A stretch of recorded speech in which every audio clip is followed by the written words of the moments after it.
Hello दोस्तों, my self Viren Panchal, chemistry teacher. आज हम गुजकैट सीरीज शुरू करने जा रहे हैं।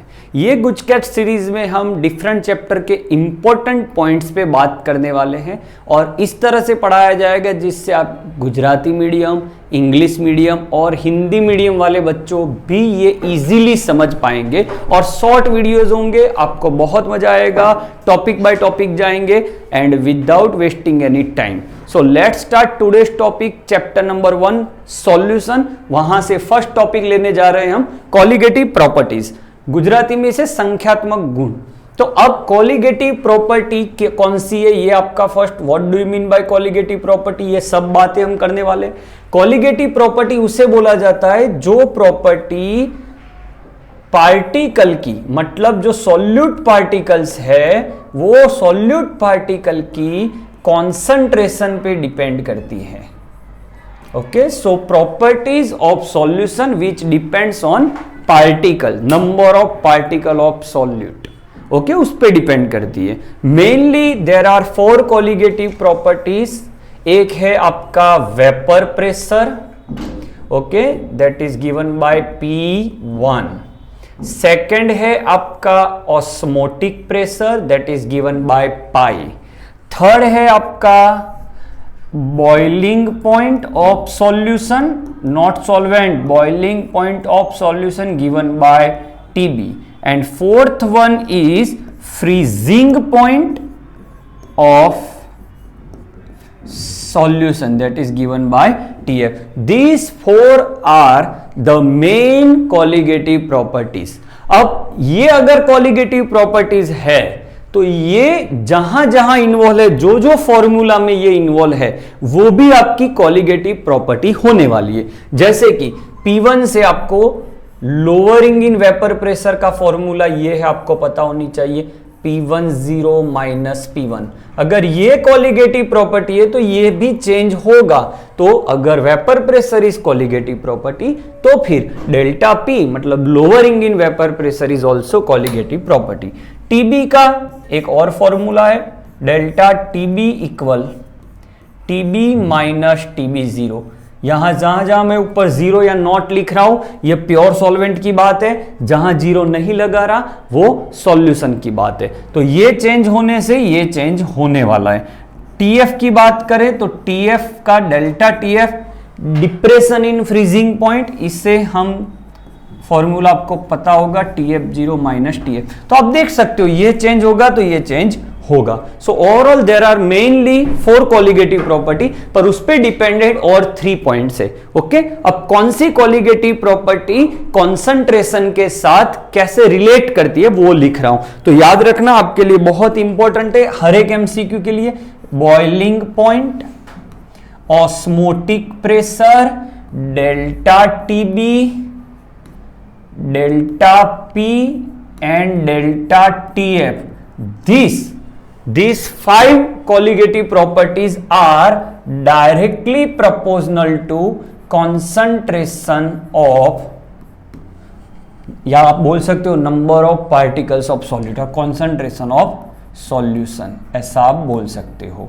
Okay, number of particles of solute also. बाकी 2 बची, TF and vapour pressure, that is given by P1। ये इनवर्सली प्रोपोर्शनल है number of solute particle.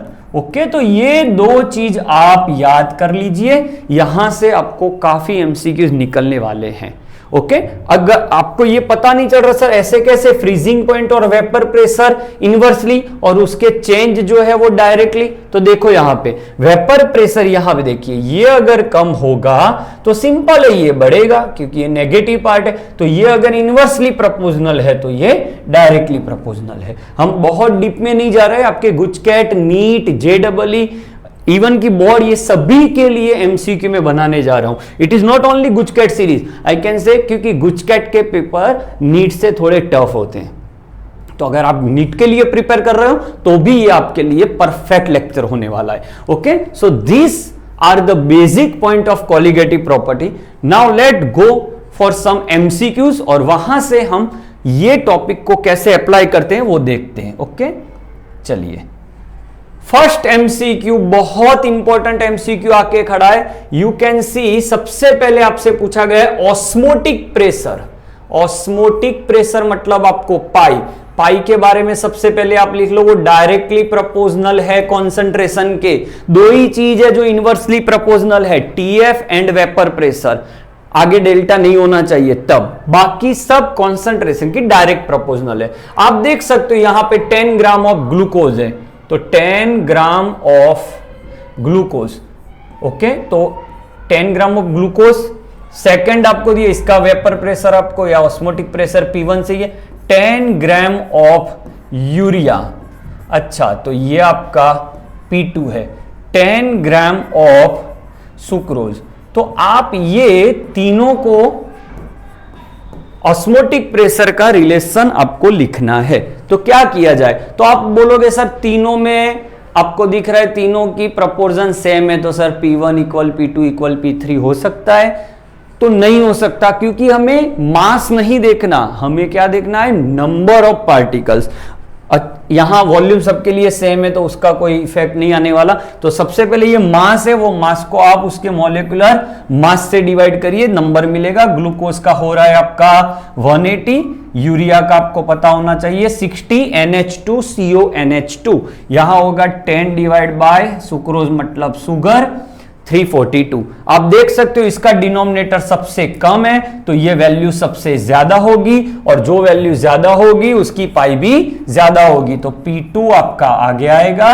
Then आप देख सकते हो डिनोमिनेटर 180, ये आपका P1 और ये आपका P3। तो ये आपका आंसर होगा। ये क्वेश्चन ऐसे भी पूछ सकते हैं, 10% वेट बाय वेट यूरिया दे दे, फिर 10% weight by weight glucose they they, 10% weight by weight आपको सुक्रोज दे दे, और फोर्थ में बताए ऑल हैव सेम। ये सब ऑप्शन है आपके, and all have same colligative property. तो आप आंसर कर दोगे सर सभी की कॉन्सेंट्रेशन सेम है, तो ऑल कॉलिगेटिव प्रॉपर्टीज मतलब इसका जो डिक्रीजिंग और इंक्रीजिंग ऑर्डर ऐसा होगा ही नहीं, सभी वैल्यू सेम होगी। बट नहीं, क्योंकि ये आपकी कंसंट्रेशन मास फॉर्म में है, हमें नंबर ऑफ पार्टिकल चाहिए। बहुत इंपॉर्टेंट एमसीक्यू, यहां बच्चे फंस जाते हैं। Okay, clear. नेक्स्ट क्वेश्चन देखते हैं।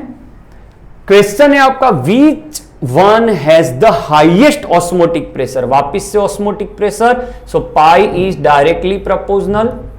बच्चों में पाई का क्वेश्चन करवा रहा हूं, बट आप एक साथ 5 क्वेश्चन कर रहे हैं। कौन से ऑस्मोटिक प्रेशर ले रहे हो, बॉइलिंग पॉइंट ले रहे हो, डेल्टा टीएफ मतलब डिप्रेशन इन फ्रीजिंग पॉइंट, वो भी directly proportional. Only freezing point पूछा तो inversely proportional, but depression in freezing point पूछा तो directly proportional. Then lowering in vapour pressure delta P पूछा तो भी डायरेक्टली प्रोपोर्शनल है, बट ओनली वेपर प्रेशर पूछा तो inversely proportional and osmotic pressure.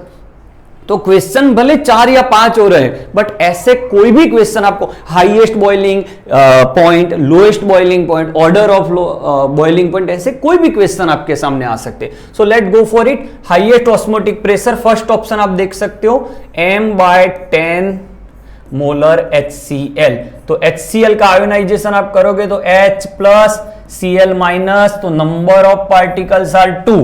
Okay, but concentration of particle में 2 मत लिखना, क्योंकि कॉन्सेंट्रेशन से इसको मल्टीप्लाई करना होता है। आपकी कॉन्सेंट्रेशन m/10 है, m/10 मतलब 0.1, 1/10, तो ये आ गया आपका 0.2, ऑप्शन ए। फिर है m/10 यूरिया। आप जानते हो यूरिया आयोनाइज नहीं हो सकता, उसके पार्टिकल एज इट इज रहेंगे, उसकी कंसंट्रेशन भी आपकी m/10 है, तो एज इट इज 0.1 रहेगी, ये आपकी 0.1। नेक्स्ट देखते हैं m/10 BaCl2। आप देख सकते हो BaCl2 में नंबर ऑफ आयंस कितने हैं, तो Ba 1 टाइम मतलब Ba2 plus and 2 times Cl minus. So ये 2 टाइम और ये 1 time, so overall number of ions are 3। Multiplied by concentration, ये गलती मत करना, सिर्फ नंबर ऑफ पार्टिकल नहीं देखना, उसकी कॉन्सेंट्रेशन से मल्टीप्लाई करना होता है। तो इसका ये हो गया आपका 0.3। Last one that is m/10 glucose. Glucose भी आप जानते हो उसके आयोनाइज नहीं होता ग्लूकोज, तो पार्टिकल 1 रहेगा, कंसंट्रेशन 1/10 मतलब 0.1, सो ये 0.1। अब आपसे पूछा गया हाईएस्ट ऑस्मोटिक प्रेशर, तो हाईएस्ट कंसंट्रेशन देखना है, तो हाईएस्ट कंसंट्रेशन यहां है, तो आपका आंसर ये होने वाला है। ओके, बहुत कम टाइम में हमें ज्यादा सीखना है, शॉर्ट वीडियोज होंगे, आप देखिएगा, बहुत आपको हेल्पफुल होने वाला है। नेक्स्ट क्वेश्चन देखते हैं। देखिए आप, हाईएस्ट बॉइलिंग पॉइंट, चलो बॉइलिंग पॉइंट पूछा, बार बार बच्चों बता रहा हूं, boiling point delta TB, delta TF, delta P and pi, this 5 properties are directly proportional, whereas only freezing point and only vapor pressure, these two are inversely proportional. Okay, तो ये directly proportional to concentration. Option A देखो, urea के molecule 1 होते हैं, KNO3 में कितने मोल ions होंगे? 2 होंगे, K प्लस NO3 माइनस, तो नंबर ऑफ आयन 2।